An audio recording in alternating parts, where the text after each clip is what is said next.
With me here is Dr. Eileen Lubeck. She is the Dean of Students at William Paterson University, and she will be covering three somewhat related but still distinct areas: the Accessibility Resource Center, the Counseling Health and Wellness Center, and her particular area, Dean of Students. So I'll hand it over to Dr. Lubeck.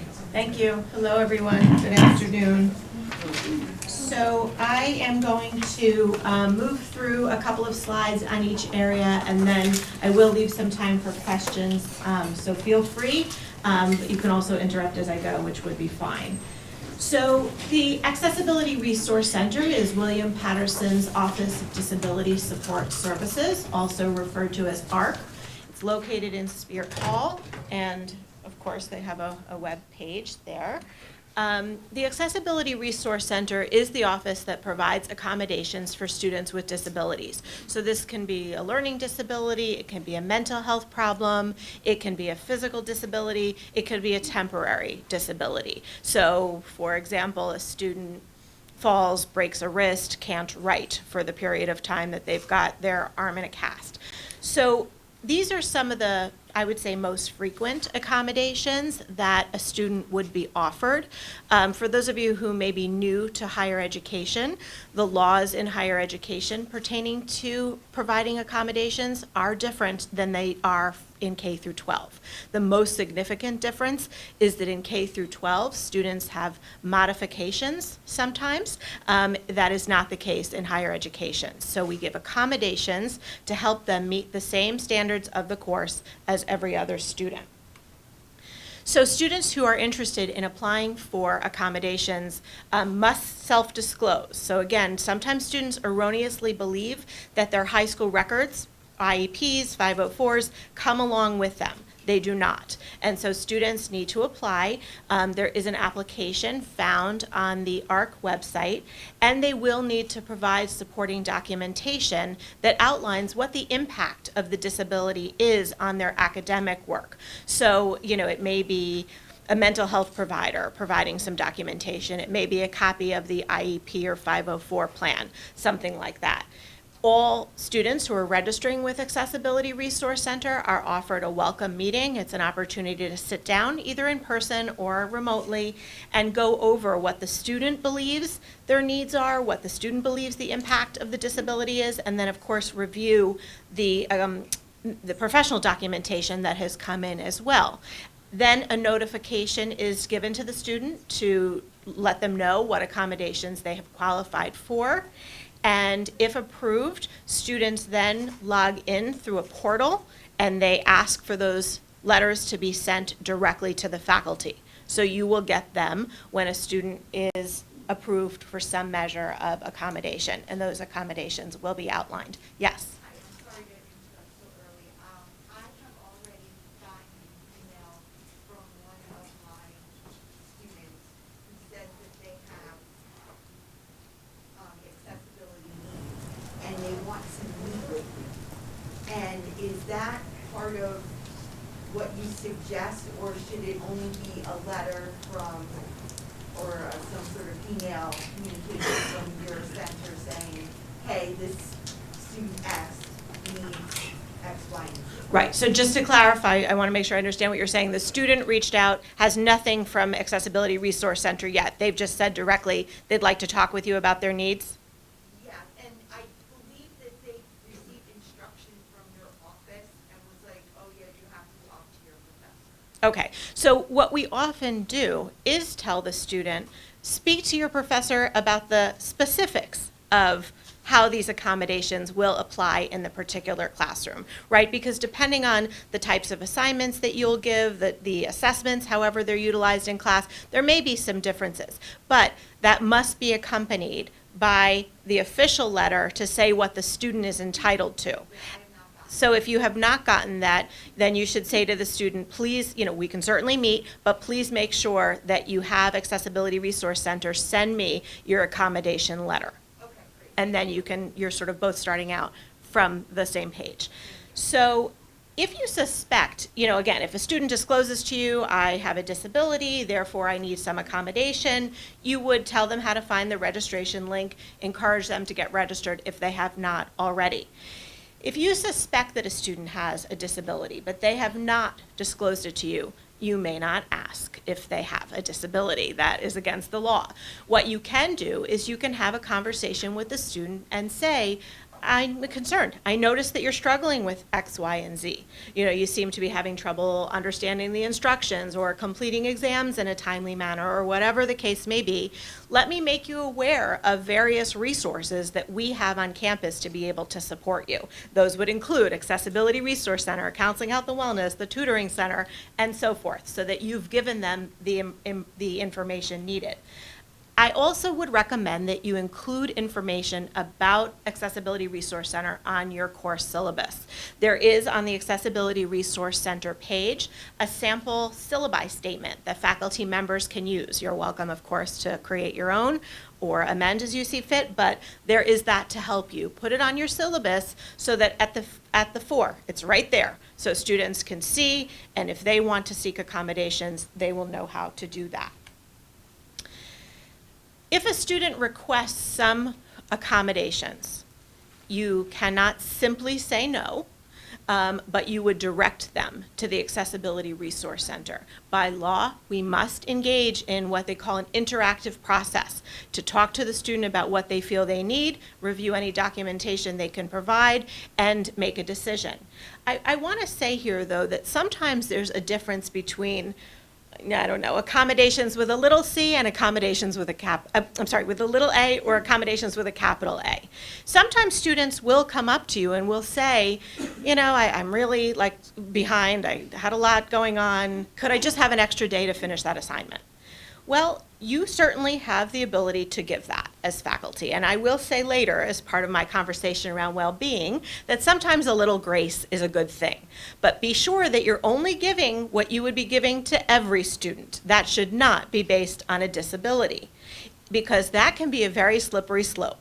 You give it once and you're sort of informal, you know, you're flexible, it all seems fine, until suddenly you're going down this road and every assignment the student is saying, but I'm anxious, but I'm depressed, but I have X, Y, and Z. So again, make sure you're thinking about what flexibility you will offer as faculty to all students, and what you would do if a student says this is because of a disability, they really should be sent to ARC for formal accommodations.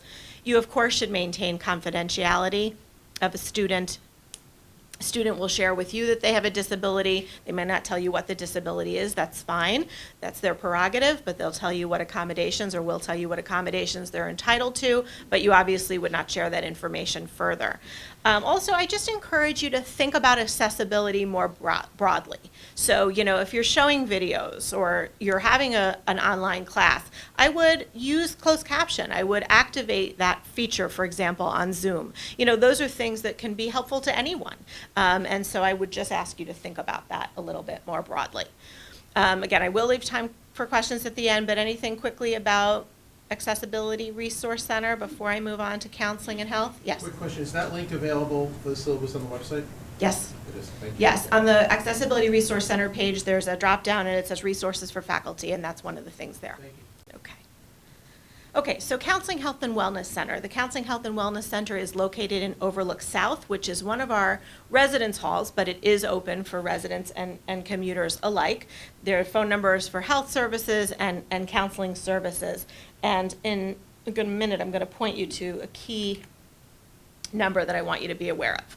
So Counseling, Health, and Wellness is a full-service health care facility. So it tells students anything that you may go to your pediatrician or family provider for, those are things that we do there. Sick visits, lab services, health education, sexual health, alcohol and drug services, provided by nurse practitioners, a physician, psychologists, social workers, licensed professional counselors.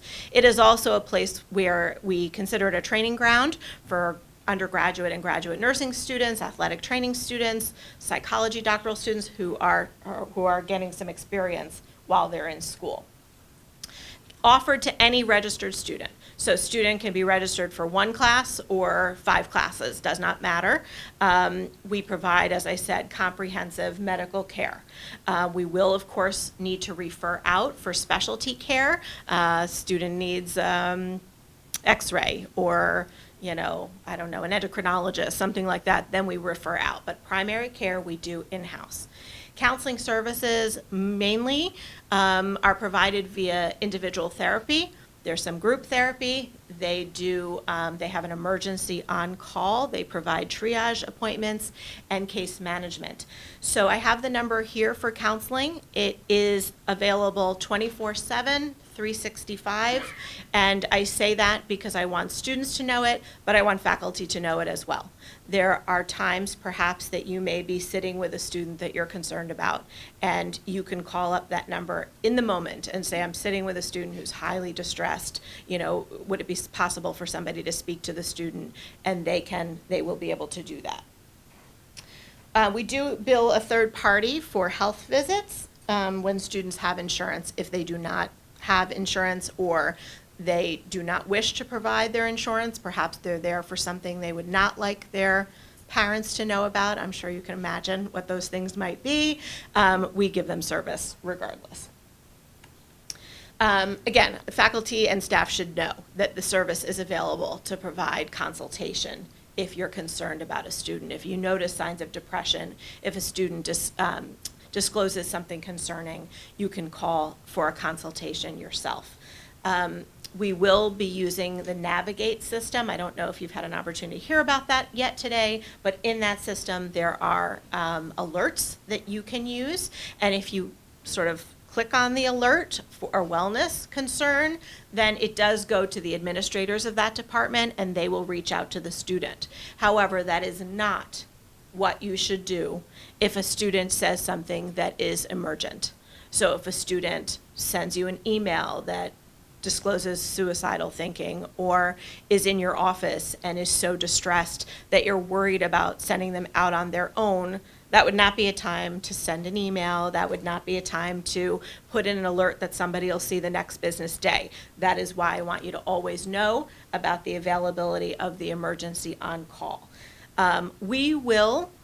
We have to abide by HIPAA laws, so we cannot share information without a student's written consent, but we will try to get it. So if you've sent a student and you're worried and you'd like to know, did the student follow through, call the office and say, I'm sending over so-and-so, I'm concerned. Could you ask the student if you can just kind of report back to me that the student has gotten some care? 99% of the time the student will say fine. They understand that it's coming from a place of concern. You know, we make it clear we're not going to share their, you know, gory details, but that you're just wanting to know, are they safe? And most of the time they do say so. We have resources here, you know, lots of resources to help faculty know what they're listening for, what they're looking for to help a student who may be in distress. And so this material is available to help you kind of know, again, what you're listening for, what kinds of things you might say to a student in distress, how to reach out to us or campus police in an emergency. You know, again, this is just detail about information, about things you might see here and what resources we can provide. Questions about counseling, health, and wellness? Okay, so moving on to the services provided by my office. So I'm located in the Student Center. That's the main building. I heard somebody explain before where the hospitality desk is for ID cards. We're right next door in the Vice President for Student Development suite. And the office, my portion of the office is me, and then Teresa Bivelitz, she is our social worker for student support and resources, and then our assistant, Michelle Martin. And information about what we provide is also available on the web, but I'm going to just talk you through it a little bit. So this is the resource that you should come to when you're just sort of not sure. You have something that, you know, you're troubled by, you want to know, are there, you know, resources you should be directing the student to, or the student says something that you're just not quite sure how to handle. You know, maybe a student says to you, my grandparent died, out of the country and I need to leave for 3 weeks, you know, or the student says, I have a doctor's note that gives me permission to be out for X amount of time, or the student is highly in distress and you're worried about how to handle it, not in the emergency way that we just talked about, but that you're starting to see, let's say, signs of decline or concern. These are the things that I would want you to call and consult with me about. We also oversee many of the other non-academic support services for students. So, you know, residence life and student conduct and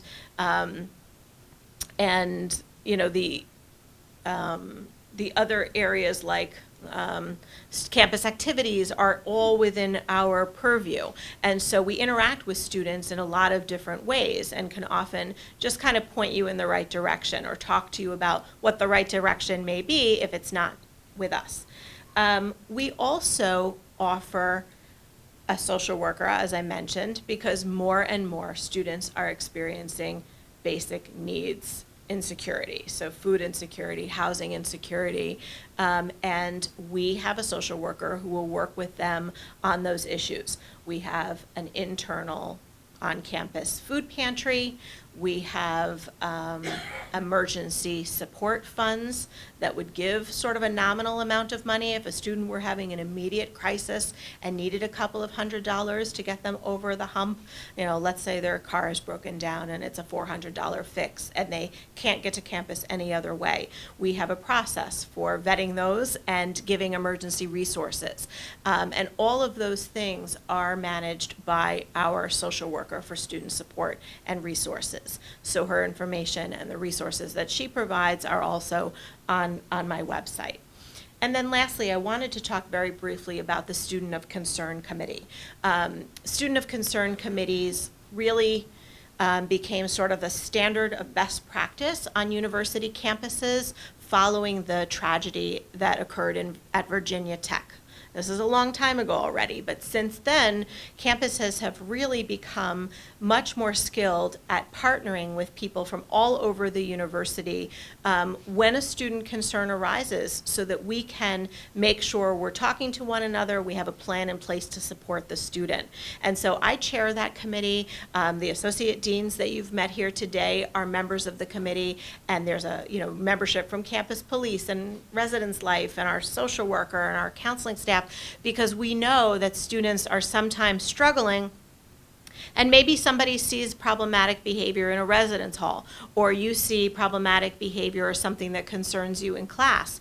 But if those are not talking to each other, then there's more likelihood that something awful is going to happen. And so our job is to sort of field reports that come to us and discuss a disposition so that we can get the student the help that they need. And so I'm the main contact point, but often, many of you will start with the associate deans in the colleges in which you're teaching, and that's perfectly fine. And I believe the handout Martin is going to be in. There's maybe a shared drive. There's going to be a handout with more information about that.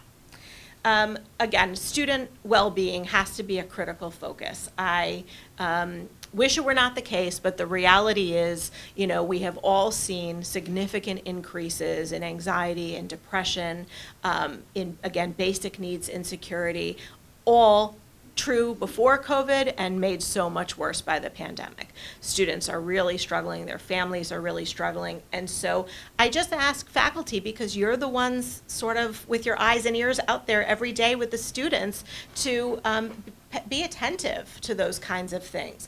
I wish I could say your work with them is only ever going to be about the course content, but it isn't. Students see you regularly and they will be happy, sometimes too happy, to share all sorts of personal information with you. And so knowing how to refer them and manage that is really critical so that you can get back to the business of teaching your course. And we can support you and the student as quickly as we possibly can to get them the support. But consider things that do make a difference for student well-being. These are very simple examples, but look for opportunities for them to connect with one another, get to know each other, and I don't mean in a graded group project. I'm sorry to tell you, the students hate graded group projects, but opportunities just to get to know each other a little bit in class would be really beneficial, because the concept of whether someone belongs, feels like they belong, makes a huge difference in terms of well-being and how students function in this environment. And also think about other factors, you know, so on Blackboard, for example, the default assignment due time is 11:59 p.m. Well, you know, consider making that 10 o'clock so a student can get to bed. And maybe you say to them, I'm making it at 10 o'clock because I value you and your sleep. Now, I will say as a caveat, if you're teaching adult students, you're teaching in some of our online programs that are returning adult students, they need the time. So that's a little bit different. But for traditional undergraduates, you want to think about some of those things. You may want to think about having things due at a time when you could be accessible for questions in that last minute frenzy. I assume that's not going to be at 11:59 p.m. So think about that so students know that you're there to support them. Those are just a couple of suggestions. And that's it. Any last questions? Happy to take them. Okay. Thank you.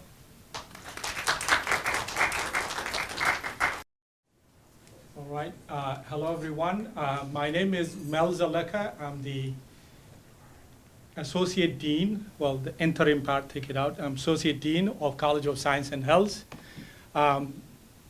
Before our nursing colleagues go to the other breakout room, I just wanted to make sure that everybody puts a face to these Associate Dean of College of Science and Health, because you're going to be getting a lot of late night emails, okay, from someone in the dean's office, and most likely it's going to be me, so the tall guy with no hair, okay?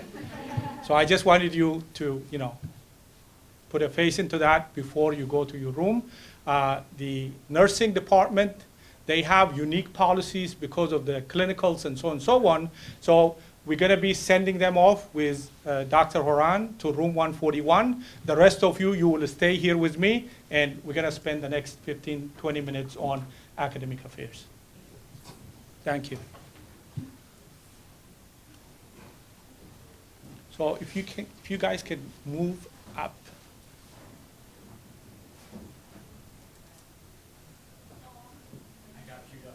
Thank you, Max. Where's your notebook? Okay. All right, again, feel free to call me Dr. Z. Max is my former student, now going to be teaching in the math department. I've been at William Paterson for nearly 23 years, most of these time teaching math. That's how I lost my hair. For the last 2 years, I've been working in the dean's office as interim associate dean, now associate dean. I'm going to be working with all the 9 academic departments in our college. William Paterson, as you probably know, has 4 colleges: the College of Arts, Humanity, and Social Sciences, the College of Business, the College of Education, and our college, the College of Science and Health. Ours is the largest college with 9 academic departments. These are the 3 missions of our college. I'm going to share these slides with you so you'll be able to get to know what we do in this college since you are new. But I value this 3rd mission of our college at this moment more than anything. So we would like our students to be prepared so that when they graduate, they reach out to the community and provide services that fulfill the needs of the general population. Of course, the group that left, the nursing, you know what they are doing. I have my communication disorders, you know, adjunct professors here. Everything that we do, there is a first-hand service that the community needs, and really what we do is very important, and that 3rd mission is relevant for our college. Even if you know your particular department, it's always a good idea for you to have some idea of how the college structure works. The 9 academic departments, 5 of them in our college are in the natural sciences. Biology, chair is here, chemistry, computer science, environmental science, mathematical sciences. Math and physics got joined. We have a new chair. And in the health sciences, we have 4 departments, the communication disorder sciences. We have a new chair, So our former chair, Dr. Victorino, left, unfortunately. So kinesiology, Dr. Kathy Gill. Nursing, we're going to be having a new chair soon. Public health, anybody from public health today? Probably not. Okay. In any case, I just wanted you to have what the structure looks like. We have 5 academic departments in the natural sciences and 4 in the health sciences. So they've been talking about mostly the non-academic issues before the break. Those are very important for you to be a successful, professor here at William Paterson. But in my presentation, it's mostly the nitty-gritty things that you're going to be doing day in, day out with your students and so on. And your communication with the dean's office, the department office, is going to be mostly academic, okay? Non-academic issues, obviously, as Dr. Lubeck was telling you, you will be communicating with the dean of student. Of course, in that communication with the dean of student, one way or the other, I might get involved, because if you contact the dean of student for non-academic issue, she will contact me so that we figure things out together, and then there will be a solution and so on. So just keep that in mind. The associate dean is the go-between, okay? The academics and people on the non-academic end, okay? So the syllabus business, here is a formal definition of a syllabus in blue. You can read these later on. But I have a much better way of looking at syllabus in green here, okay? When you create with intentionality your syllabus, your core syllabus, the syllabus must serve as an invitation to connect the student to you, other students, and the course. And a lot of the people, the good people who made their presentation before, they were trying to draw these connections before. So I think this green reinstatement of the formal definition for me is much better. Okay, in our college, we expect the syllabus that every professor provides to students to have some similar items in them. So you will ask your department administrative assistant to give you a blank copy of the syllabus for you. It will always have 12 items on it, okay? Usually they have a Word document that has all these 1 through 8 here, and then you have 9 through 12. All syllabus that we prepare and provide to our students in each of the courses we teach, they have these common 12 elements. And ask your department assistant to give you a Word document, blank Word document, and you will fill it in there, okay?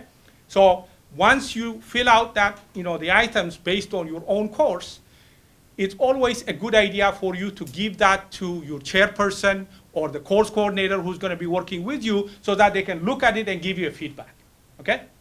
So if you have not done, these kind of things, we still have enough time. So that's why we are having this orientation today, so that you can think about this over the weekend, put together something, early next week, and share that with your chairperson or the course coordinator and so on. So, for example, Eileen was talking about the Accessibility Resource Center and so on. So item number 12 is always additional information. So, for example, in my syllabus, Max knows, and I always say, no cell phone in my class. That kind of stuff goes in there.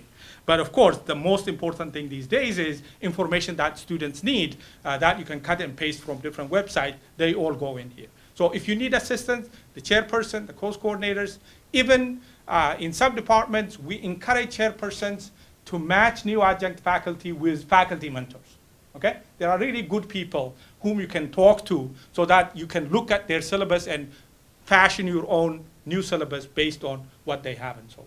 Okay? Of course, these are general statements of what we expect in a course syllabus and so on. For example, here, all students must be provided with a complete course syllabus on the first day of the semester and so on. These first day of the semester may not apply in this day and age. If your course syllabus is ready, 2-3 days before, you can log into your course account on Blackboard and just upload it there, and shoot an email to your student telling them, log into Blackboard and see my syllabus, okay? My name is XYZ, I'm your professor in this course, and the syllabus is loaded and so on. But I was very old-fashioned. I wait for the first day, I print my damn syllabus, and I go around and give it to them, and that gives me opportunity to learn their names, look at them closely, and if I can crack some jokes, or, just an icebreaker and so on. But You don't have to do everything electronically, okay? So old-fashioned way is also, but everybody should have a syllabus. And okay, here is a legal thing. A syllabus is a contract between faculty and students and so on. So what we mean in short is, whatever you put in your syllabus is what you have to abide by when it comes to grading and so on and so on, okay? You really cannot deviate from what you put in your syllabus in the middle of the semester. You may do so. Sometimes I say my second test is worth 20%, but Max messes up everything, so I want to give everybody a chance. So I might go, revise my syllabus and say that, okay, test number 2 is going to be worth maybe 10%. But I have to edit, give it to the students, and make sure that that edit is in there and so on. But don't do that too much, okay? Yeah. So the department chairperson, obviously, I saved this thing, so you already know this. So attendance and enrollment confirmation. So there are some languages that you have to be familiar with, okay? The attendance thing, if you are teaching a first year course, we call it 1,000 level courses here. Attendance is gonna be taken every single day and recorded, okay? On Blackboard as well as Banner, okay? So is there anyone who is not teaching a 1,000 level course? Raise your hand, okay. If you are not teaching a 1,000 level course, taking attendance and recording is not required, but it's a good practice, okay? The system is already there. Why don't you just take that thing? It's very simple, and then, okay? Now, let's talk about this thing called enrollment confirmation, okay? 2 to 3 weeks into the semester, you will get an email, all of you will get an email from the registrar's office, okay? To log in, okay? To WP Connect, your faculty account, and provide enrollment confirmation for all students in your classes. This is a federal regulation, okay, that the university needs to collect to verify that the students are indeed attending your class so that they can disperse their financial aid, okay? You cannot mess up with that.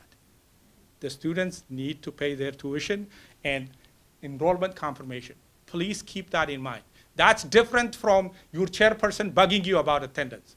This is more important to me because the money has to be given to the students, and this is a federal law, and the university cannot mess with this, okay? So I talked about this, we are good. Any question on enrollment confirmation? Watch out for an email with the red thing on it. When it comes from registrar's office, it will come with the red subject on it, so. Academic integrity, one way or the other, you all pass through academics, you know what this thing means. But at William Paterson, so much as we want our students to succeed, they come from very diverse background. Some come from good schools, some come from not so good schools, some come from, well-educated families, some come from, parents who do not have higher education, and so on. They may not have equal understanding of the meaning of fancy things like this, okay? It is our responsibility to let them know, okay, what these things are. And you can do so by including these statements in your syllabus, for example.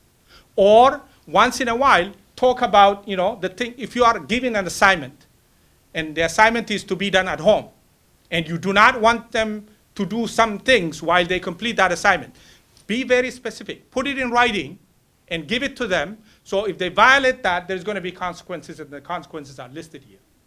And when we provide you the materials from these presentations, I assure you that we'll try to edit and include the adjunct faculty handbook and all the details, okay, about academic integrity that applies to all the university is going to be there. And if what you see from my handouts here are not enough, you can go to the bigger adjunct faculty handbook and get all the details and so on. There are processes, and for example, if you find a student cheating, okay, what is the first thing you need to do, okay? So the handbook will give you procedures that you need to follow and so on. These are just examples of some of the penalties there, okay? So the link here is dead now, but as I said, when it's ready, we'll provide it to you. So the grade appeal. So you are teaching here for the first time, okay?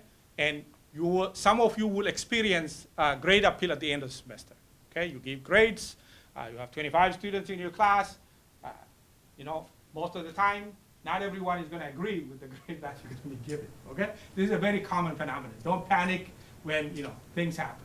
So the first thing that we need to do is make sure that you keep all your records, you know, assignments, quiz, exam, put them on Blackboard. Blackboard is really a very safe place for you to put, you know, these kinds of records. You know, as I said, if you're old-fashioned like me, you know, pencil and paper exam, we recommend keeping those kind of things for 2 to 3 years in the office. I'm sure your departments will be assigning you, you know, common adjunct offices. You know, there are drawers there. Don't throw them away. Keep them 2 to 3 years. But if you are giving exams electronically, just save everything on Blackboard, and that's a good practice. When the students come, in the event the student disputes a grade, the first step for the students is to meet with you, not the chairperson, not the course coordinator. If there is, you know, they may come to us. Sometimes some students, they write to the president. That's what they do.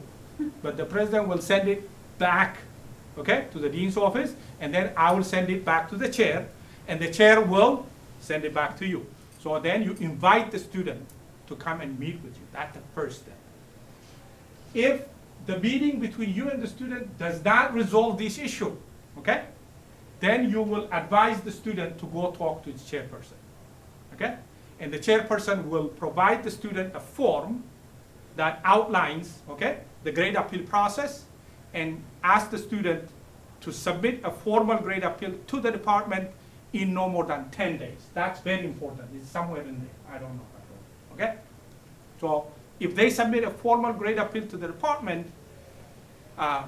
two things will happen.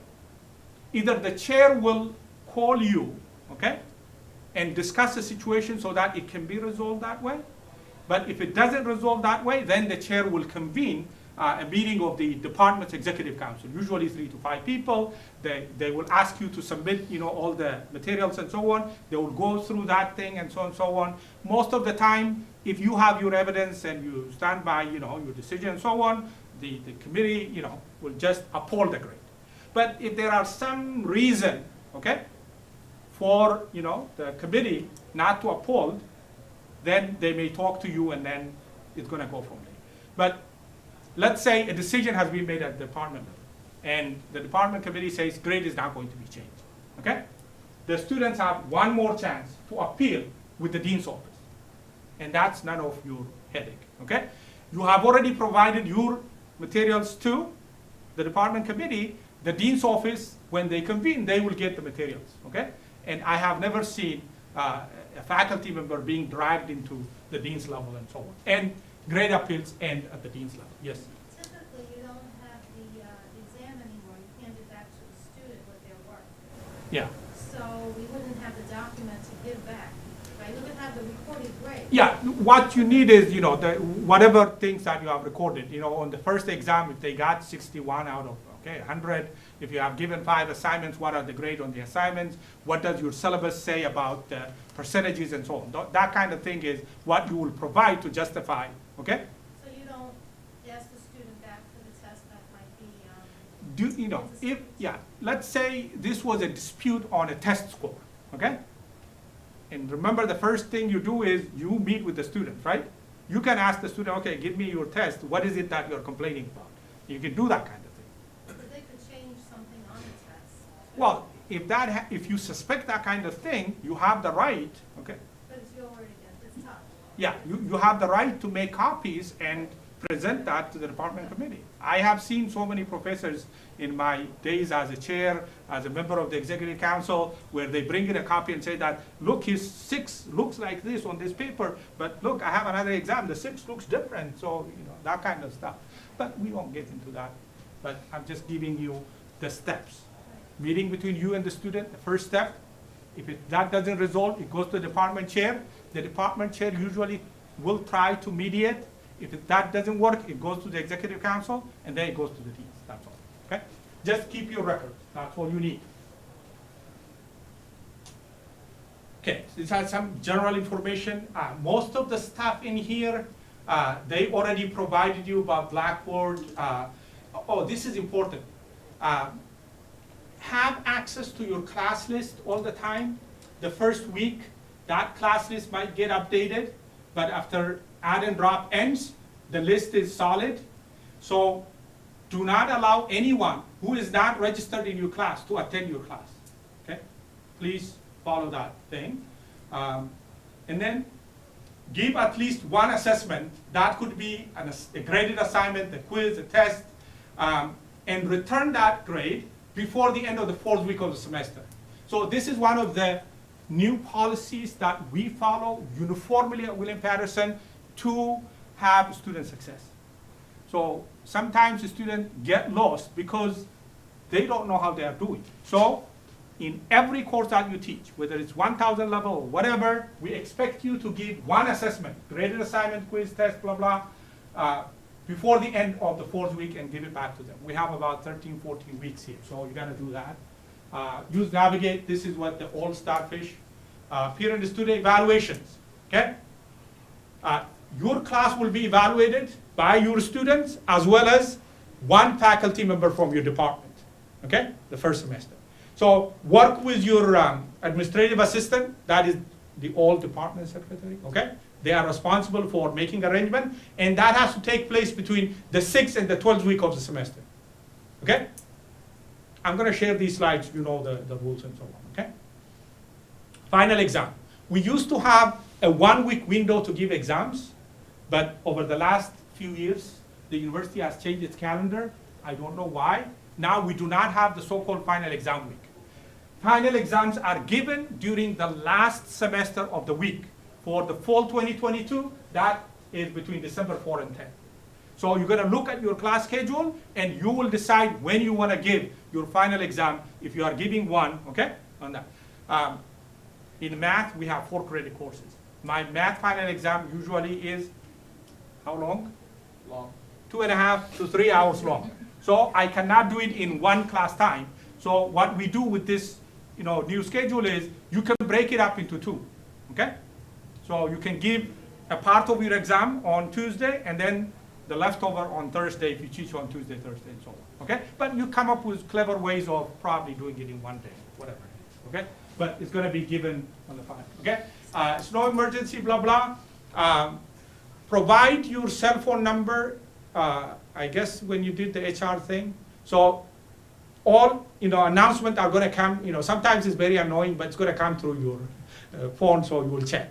You will actually sometimes get 2, 3 things. Your cell phone, your email, everything is going to ping. So, but anyway, those things will come, just provide your numbers and so on. So, here are the College of Science and Health expectations from all our new adjunct faculty members, okay? Teach every class for the entire scheduled time, okay? 8 o'clock class starts at 8, ends at 9:15. That's a contract between you and the university, so you should be there at 8 o'clock, and you have to conduct business until 9:15, okay? So we do not appreciate, we're taking really time and money away from our students if we don't do these things, okay? Arrange for coverage if you have medical or other emergencies. In your syllabus, you should include, okay, the department secretary's phone number so that the students can call, you can call. If you have emergency, you can call and let them know that you have emergency, and then the department will make arrangements, okay, to have your class covered, okay? This was mentioned by the provost and the other speakers before. Regardless of what the background of our students is going to be, try to challenge your students in class, okay? So that you will have opportunity to teach them better, okay? So let's not assume that they're not going to get this thing, okay? It's our job, okay, to help them get everything that we want them to learn. So challenging our students is an expectation that we have from you, okay? They talked about the academic support tutoring centers that apply to the universities. You are in the College of Science and Health. Here are the tutoring centers that you need to pay attention to. Science Enrichment Center, if you are teaching biochemistry, physics, and all that kind of courses. Make sure that you know how the Science Enrichment Center works. This one is the Math Learning Center. This guy over here is in charge of that. Linda, you work with him. You send your students to him. We have a great Math Learning Center. The rest of communication disorders, if later on you might be teaching research methods and so on, and your students need help with statistics and so on. Our Math Learning Center has a dedicated graduate assistant who help all students in our college in research methods. So you should know these kind of services and so on. So this is the nursing enrichment. They are there, so don't worry. This is the General Academic Support Center. Okay, they are housed in the library. If you want to send your students, okay, for additional support, you can send them there. The Writing Center. Some of you, if your course, okay, requires turning in some written assignments and you want your students to get help, professional help in writing, we have a great writing center in the atrium. They are located in the atrium, so you can send them there. They get free, writing support and so on. I think that's a great resource. I myself benefited a lot, sometimes dropping by and having people look at whatever I write and so on. The other thing, take attendance, we talked about this. Okay, the grade thing. One of the times you are going to get that strange email in the middle of the night from the associate dean is when you don't submit your grades, okay? My email may sound unfriendly at that time, so don't go there, okay? I'm a very friendly guy, but if you don't do your job, I don't like it. All right, so in the handbook, you will find this page, and you don't have to read any of these, but you will find this page somewhere in the adjunct handbook, and I find it very helpful because it tells you what adjunct as well as full-time faculty members have to do week to week, okay? So find this page, if you have 5 minutes to kill while you're sitting in your office or something. It will help you go. Sometimes I feel like my class is very slow. Something is wrong, okay? What should I do? So it will give you some idea on how to move things forward, okay? Or if you are going fast, how to slow it down. So this is the page that the IRT people, this is the landing page to WP Connect. This actually is a student page. Your page is the faculty and advisors page. Yeah, you find everything, okay? The first time around when you log in there, you see too many things and you feel like, what is this? You don't have to pay attention to everything. Just go to wherever you need your things. Your thing is, for the most part, in the faculty and advisors, period, okay? Besides that, this thing that they mentioned up here, so here is your Blackboard. Most of the time, if you are putting a lot of stuff for your students on Blackboard, you just click on that, okay? And that's all you need. Oh, this FERPA business, okay? Sometimes you will get an email from a student's parent in your class, okay? Good? When that happens, you go to FERPA, okay? In the student thing, you see the FERPA here? See there? You click on that. It will tell you whether or not, okay, a FERPA form has been submitted. If it is submitted, you can communicate with them. If it is not submitted, you just say you cannot communicate any academic issues to them, and then you direct them to your chairperson or to the dean's office. It usually comes to, okay? So again, this is my last slide here. On behalf of Dean Sharma, the Dean of the College, the great faculty in the College of Science and Health, the staff of our college as well, I welcome you to William Paterson University and wish you to have a great semester. And I'm going to wrap up my short presentation with this quote here. It's a quote by Thomas Edison, but it does apply to the kinds of students we teach at William Paterson. Remember how long I've been here? How long? 23 years. I'm starting 24th year. So our greatest weakness lies in giving up.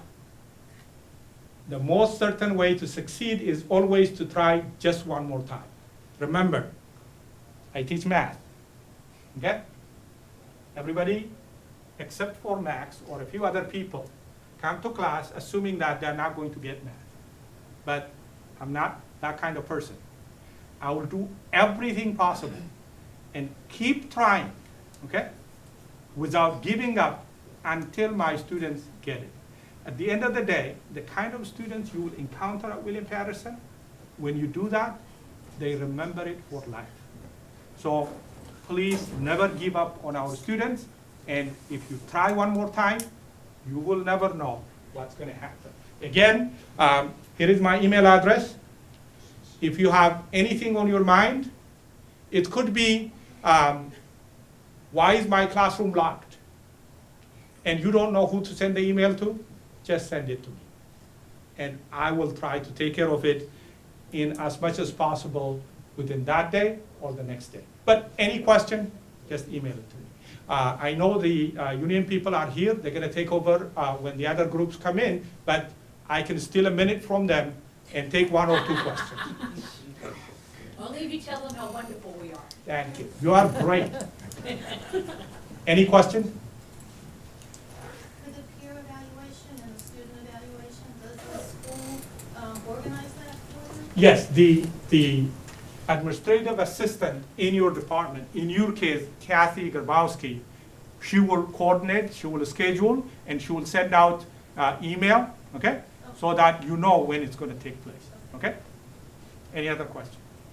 Just a follow-up to that, do they generally stay for the whole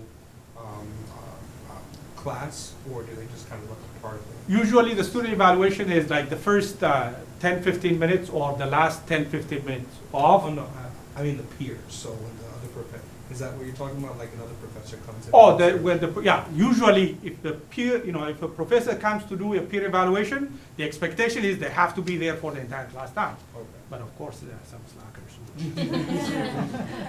But don't tell me that. Any other questions?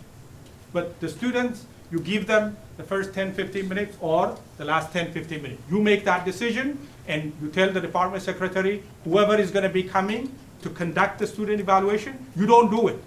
The secretaries will send someone to do the student evaluation for you. So you let them know whether you want to use the first 10-15 minutes of your class time or the last 10-15 minutes. I recommend the last 10-15 minutes. Last semester, I had them do it in the beginning online, and I just stepped out, and I said to do it online. Were you teaching a fully online class? No, in person, but I know like they Okay. had Well, email yeah. as an If the online option is available, you can do that. You just step out. Yeah. You give them the time and you step out. You don't have to be inside. That's all. I don't want to take their time, but the other groups still have to come. Again, you have my email. Any question on your mind, just send it to me. I'll get back to you tonight or whenever you send your email. Thank you. Again, it's Dr. Zeleke, Associate Dean of College of Science and Health, the tall guy with no hair. You know who I am.